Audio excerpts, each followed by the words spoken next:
తక్కువ పెట్టుబడిలో నెలకు 50,000 నుండి 10 లక్షలు సంపాదించాలనుకుంటున్నారా? ఈ వెబినార్ లో జాయిన్ అవ్వండి.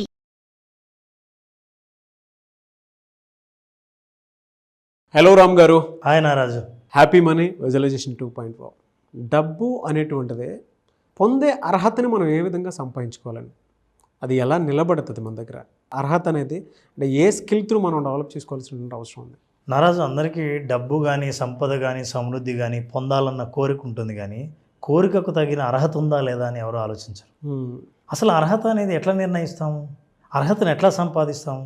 నాకున్న అర్హత ఏంటి అనేది ఎలా టెస్ట్ చేస్తాము? పోనీ ఉన్న అర్హత ఏదైనా సరే నేను ఎలా పెంచుకోగలను? నేనేమన్నా అంటే మీకు ఎంత అర్హత ఉందో అంతటితో ఉండండి అని చెప్పలే, పెంచుకోవచ్చు. కానీ ఎంత ఉందో తెలిస్తే కదా నేను ఎంత పెంచుకోవాలో తెలుస్తుంది. నారాజు, చిన్న ఎగ్జాంపుల్, ఎవరైనా సరే ఎక్స్పెరిమెంట్ చేయొచ్చు.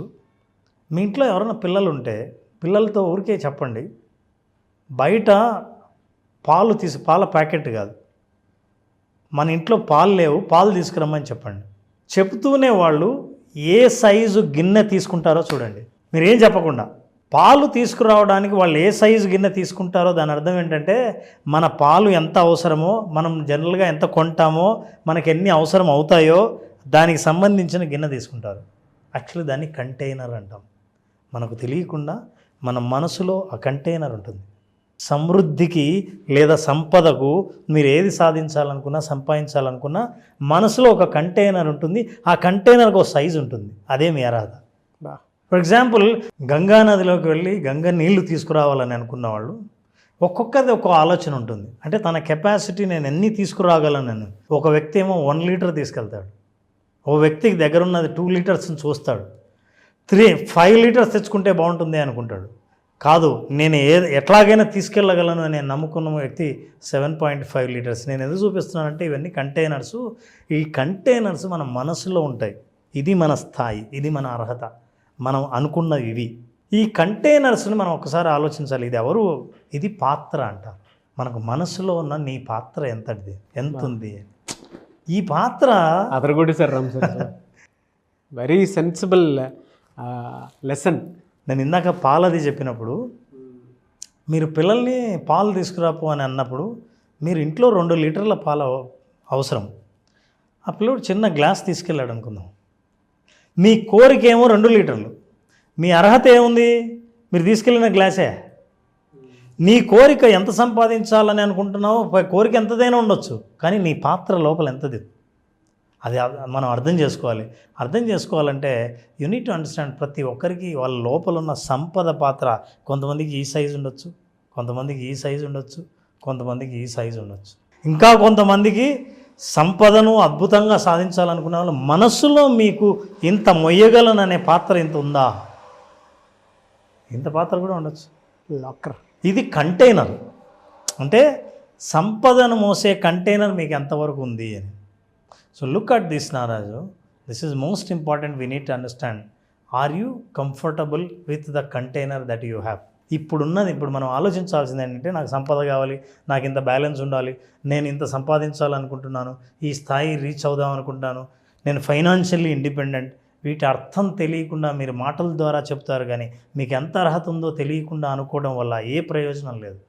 వాళ్ళకి ఉపయోగపడేటట్టు మనం చేస్తున్నది ఏంటంటే, ఈ ప్రశ్న వేసుకోండి, ఏంటి ఇప్పుడున్న మీ కంటైనర్తో తృప్తిగా ఉన్నారా? ఈ పాత్ర విషయంలో నారాజు, ప్రాంతాన్ని బట్టి ఒక్కో రకంగా ఒక్కొక్కరు ఆలోచిస్తారు. ఫర్ ఎగ్జాంపుల్, మీరు అమెరికా ప్రజల్ని రీసెర్చ్ చేసింటే ఏం చెప్పారంటే, ఏమండి నా పాత్ర పెద్దది చేసుకోవాలంటే ఎలా అని అడిగారు. అంటే నా కంటైనర్ని, నేను ఎక్కువ సంపదను డబ్బును మోయటానికి నా పాత్రను పెద్దది ఎలా చేయాలి? మన ఇండియాలో అడిగితే ఏం చెప్పారు తెలుసా? ఏమంటే నా ఉన్న పాత్ర అంతే, ఉన్న పాత్రతోనే ఆనందంగా ఎలా ఉండాలండి అని అడిగారు. జపాన్లో ఏమన్నారు తెలుసా? ఏమండి పాత్ర ఉంటూ ఇంకా మెల్లిగా తగ్గించుకుంటూ అదే ఆనందాన్ని ఎలా పొందాలి అని అడిగారు.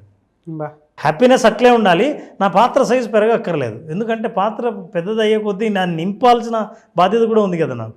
ఒక్కో ప్రాంతంలో సంతోషము, మనీకి సంబంధించిన సంబంధాన్ని ఒక్కో రకంగా ఆలోచిస్తున్నారు. ఇప్పుడు ఈ ప్రశ్న వేసుకోండి, మీరు ఆర్ యూ కంఫర్టబుల్? అంటే మీరు ఉన్నది సరిపోతుందా? లేదండి అందరికీ ఎక్కువ ఉంది, నాకు కూడా కావాలి అని అనుకోవడం వల్ల ప్రయోజనం లేదు. అందుకే do you want bigger container? పెద్దది కావాలా పాత్ర? అయితే how big the container should be. నీకు ఆ క్లారిటీ ఉందా? నీ పాత్ర ఎంత పెద్దది ఉండాలి? మీ పాత్ర లోపల ఎంత ఉంది అనేటువంటిది ఆలోచించుకోవాల్సినటువంటి అవసరం ఉంది. ఆ బిగ్గర్ని ఎలా రీథింక్ చేయాలి సార్ అసలు? నారాజు, నువ్వు పాత్ర అంటుంటే నాకు ఒకటి గుర్తొచ్చింది. అక్షయ పాత్ర అని అందరూ వినే ఉంటారు. అక్షయ పాత్రకు ఒక స్టోరీ ఉంది. అంటే అర్హత గురించి మనం మాట్లాడుతున్నాం కదా, అక్షయ పాత్ర గురించి ఖచ్చితంగా తెలుసుకోవాలి. సూర్య భగవానుడు ప్రార్థిస్తే ధర్మరాజుకు అక్షయ పాత్రను ప్రదానం చేశాడు. ఎప్పుడు? పాండవులు వనవాసంలో ఉన్నప్పుడు. వనవాసంలో 14 ఏళ్ళు పాండవులు ఉంటే ఈ పాండవుల్ని చూడ్డానికి చాలామంది ఋషులు, మునులు, అతిథులు వచ్చేవాళ్ళు. మరి వాళ్ళందరికీ ఎక్కడి నుంచి వండి పెట్టాలి? అడవిలో ఎక్కడ వండి పెట్టాలి? మా అర్హత ఏంది? మా పాత్ర ఎక్కడ? మా రాజ్యం ఎక్కడుంది? కానీ అతిథిని సత్కరించాలి, ఏం చేయాలో తెలియదు. ధర్మరాజు ప్రార్థిస్తే సూర్య భగవానుడు అక్షయ పాత్ర ఇచ్చాడు. అక్షయ పాత్ర ధర్మరాజు ఏం చేశాడు? ద్రౌపదికి ఇచ్చాడు. అయితే సూర్యుడు ఒక వరం ఇచ్చాడు. ఏంటంటే, మీరు ఎంత వండినా సరే ఈ పాత్రలో వేస్తే ఈ పాత్ర నుంచి మీరు వడ్డిస్తుంటే వడ్డించినంత వరకు అయిపోదు, ఈ పాత్రలో ఉంటుంది. ఇది నువ్వు సాధించావు కదా అర్హత. లిమిటేషన్ చూడండి ఏం పెట్టాడో. ప్రతి వరానికి లిమిటేషన్ ఉంటుంది, ఇది అర్థం చేసుకోవాలి. మీరు ఏదో సంపాదించాలని అనుకుంటే సంపాదించగలమని అనుకుంటాం, కానీ లిమిటేషన్ ఎక్కడుందో అర్థం చేసుకోవాలి. సూర్యుడు ఏం చెప్పాడంటే, నియమం, మీరు వడ్డిస్తుంటే ఎంతమందికైనా వడ్డించవచ్చు, ఎంతమంది అతిథులకైనా వడ్డించండి. అయితే ద్రౌపది భోంచేసిందా, ఆ తర్వాత ఎవరికి ఉండదు, ఖాళీ. మీరు వడ్డించాలన్నా ఉండదు. ద్రౌపది ఎప్పుడు భోంచేస్తుంది? పాండవులందరూ భోంచేసిన తర్వాత ద్రౌపది భోంచేస్తుంది. అంటే ఏంటి? ముందు మీరు అందరు అతిథులు ఎంతమంది వస్తారో అంతమంది మీరు ఎదురు చూడాలి. గబుక్కున మీరు తిన్నారా, ద్రౌపది తింటుంది. ద్రౌపది తింటుందా, పాత్ర పనిచేయదు. అంటే నువ్వు ఎక్కువ కావాలనుకుంటే భగవంతుడు కూడా నీకు లిమిటేషన్ పెడతాడు. నీ పాత్రకి ఎక్కడ ఆగిపోతుందో చెప్తాడు. నువ్వు అర్థం లేకుండా నా పాత్ర పెద్దది కావాలని, నా అర్హత ఎంత ఉందో తెలియకుండా నువ్వు అడగకూడదు. వాళ్ళ అర్హతకి వరం వచ్చింది, ఈ వరానికి లిమిటేషన్ ఉంది. ఆ పరిధిని అర్థం చేసుకోవాలి. ఆ పరిధిని అర్థం చేసుకుంటే నా ఆనందానికి తగిన పాత్ర ఎంత ఉండాలి అని అర్థం చేసుకుంటే అప్పుడు మీ పాత్ర సైజు మీద మీకు క్లారిటీ వస్తుంది. లేకపోతే మీరు ఏమంటారో తెలుసా? అర్రే, పాలకు నువ్వు చిన్న గ్లాస్ తీసుకొచ్చావు, 2 లీటర్లు అందాం అనుకున్నా, వీళ్ళందరూ 5 లీటర్లు తెచ్చుకున్నారు అంటే, అరేనే మనం 10 లీటర్లు తెచ్చుకుందాం అని అనుకుంటావు. కానీ నీ అర్హత, నీ అవసరం, నీకు సంబంధించిందేనా ఈ 10 లీటర్లది అని నువ్వు ఆలోచించకపోతే ఆనందం దొరక్కపోగా నీ పాత్ర ఎప్పుడు నిండదు. సో సూర్య భగవానుడు దానికి ఒక పరిధి పెట్టాడు. అట్లాగే అంటే నీ పాత్ర నేను ఇస్తున్నాను, కానీ దీనికి కూడా లిమిటేషన్ ఉంది. నీ కెపాసిటీ ఏంటో తెలుసుకోండి. ఒకవేళ తెలుసుకోలేదనుకోండి, అది పనిచేయడం మానేస్తుంది. తెలుసుకునేటట్టు ఏం చేశాడంటే, సాయంత్రం ఆవిడ భోంచేస్తే ఇంక ఇది పనిచేయదు. అక్షయ పాత్ర అని ఇంత గొప్పగా ఉన్న అక్షయ పాత్రకు కూడా పరిధి ఉందన్న విషయం చాలామందికి తెలియదు. ఆశ ఉన్నవాళ్ళు నాకు పెద్ద సంపద కావాలి, ఎంతో సంపాదించాలి, ఇన్ని 100 కోట్లు కావాలని అనుకుంటారు కదా. దేవతలకే పరిమితులు ఉన్నాయి, నీకు పరిమితి లేకుంటే ఎట్లా బా. సో ఈ అక్షయ పాత్ర ఎంత ప్రధానమైందో ఎన్నిసార్లు మనం విని ఉంటాం. ఈ అక్షయ పాత్రను అర్థం చేసుకుంటే నీ అక్షయ పాత్రను చూస్తావు.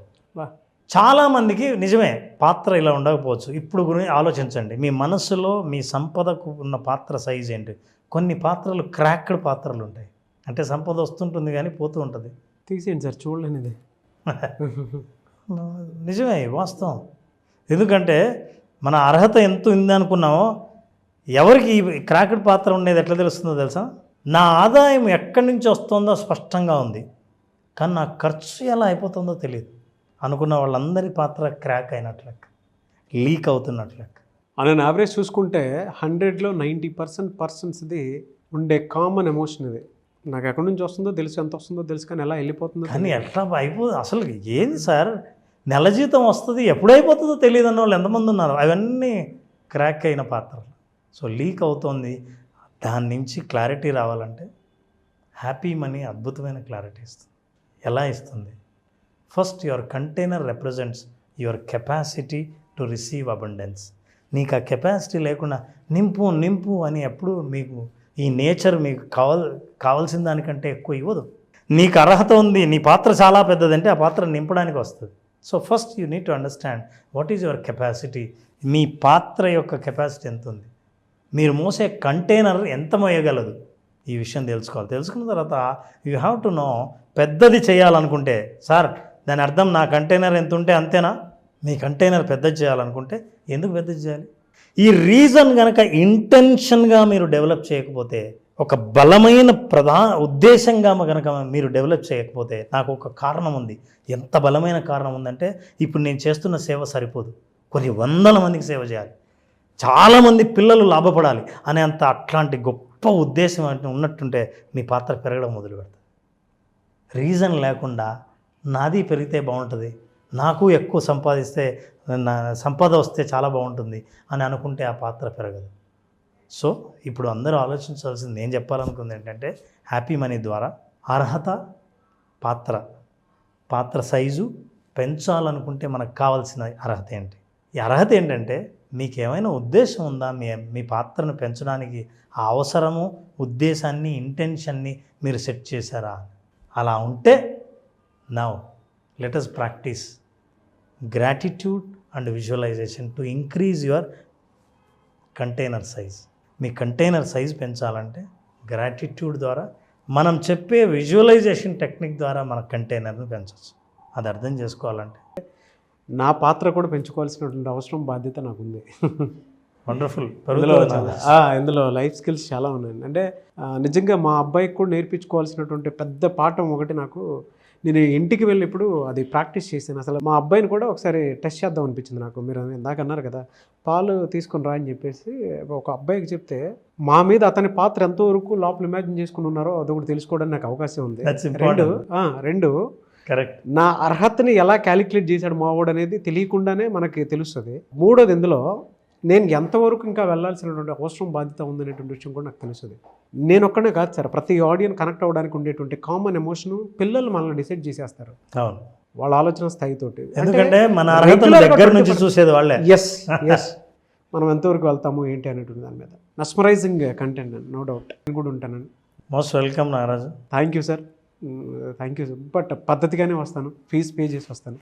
దీంతో పాటు అటెండ్ అయ్యే వాళ్ళందరి పాత్ర సైజు పెరగాలని, కావాల్సిన అర్హత సంపాదించాలని కోరుకుంటాను. డెఫినెట్గా సార్. థ్యాంక్ యూ అన్న, thank you so much Ram garu. Thank you Nagaraju.